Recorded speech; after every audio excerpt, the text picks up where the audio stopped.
அஸ்ஸலாமு அலைக்கும். Welcome to Shala's recipes. இன்றைக்கி என்ன ரெசிபி பார்க்க போகிறோம்னா ஒன்லி 3 இன்க்ரீடியன்ட்ஸ் வச்சு கீ குக்கீஸ் தாங்க பார்க்க போகிறோம். வாங்க எப்படி செய்யலாம்னு பார்க்கலாம்.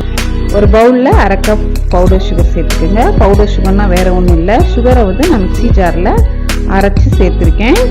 1/2 கப் கீ சேர்த்துக்குங்க. மைதா 1 கப் 2 டேபிள் ஸ்பூன் சேர்த்து தேவையான அளவு உப்பு சேர்த்துக்குங்க. சேர்த்து நான் ஸ்பூன்லேயே மிக்ஸ் பண்ணுறேன். நெய்ங்கிறனால நம்ம கையில் அப்படியே ஒட்டிக்கும், அதனால ஸ்பூன்லேயே நான் மிக்ஸ் பண்ணிக்கலாம். ஒரு ஃபோர்க் வச்சு நல்லா மிக்ஸ் பண்ணி இப்போ நமக்கு வந்து பேட்டர் தயாராகிடுச்சு. 11 இன்ச் பேன் எடுத்திருக்கேன். அதில் கொஞ்சமாக நெய்யோ ஆயிலோ அப்ளை பண்ணிக்கோங்க. 1 டேபிள் ஸ்பூன் மெஷர்மெண்ட்டில் நான் எல்லா குக்கீஸையும் தயார் பண்ணிக்கிறேன்.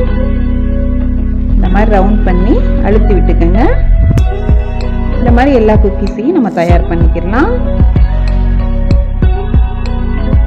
இதுக்கு மேலே கார்னிஷ்காக ஒவ்வொரு கிஸ்மிஸ் வச்சுக்கலாம்.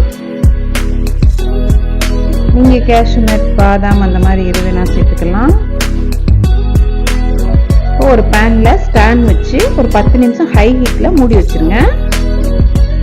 நல்லா ஹீட் ஆனதுக்கப்புறம் இப்போ ஓப்பன் பண்ணி குக்கீஸை உள்ளே வச்சிடலாம். வச்சு மீடியம் ஃப்ளேமில் ஒரு 15 நிமிஷம் அப்படி குக் ஆகட்டும்.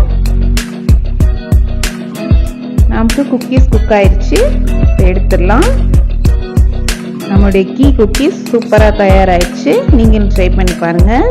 எல்லா இன்க்ரீடியன்ஸும் நம்ம வீட்டிலையே இருக்கும். ரொம்ப ஈஸியான முறையில் நம்ம தயார் பண்ணியாச்சு. ஓவன் இல்லாமல் பேன்லேயே நம்ம ரெடி பண்ணியாச்சு. நீங்களும் ட்ரை பண்ணி பாருங்கள். நல்லா பர்ஃபெக்டாக இருக்குங்க. பார்க்குறதுக்கே சாப்பிட்றதுக்கும் நல்லாயிருக்கும். தேங்க்ஸ் ஃபார் வாட்சிங். பாய்.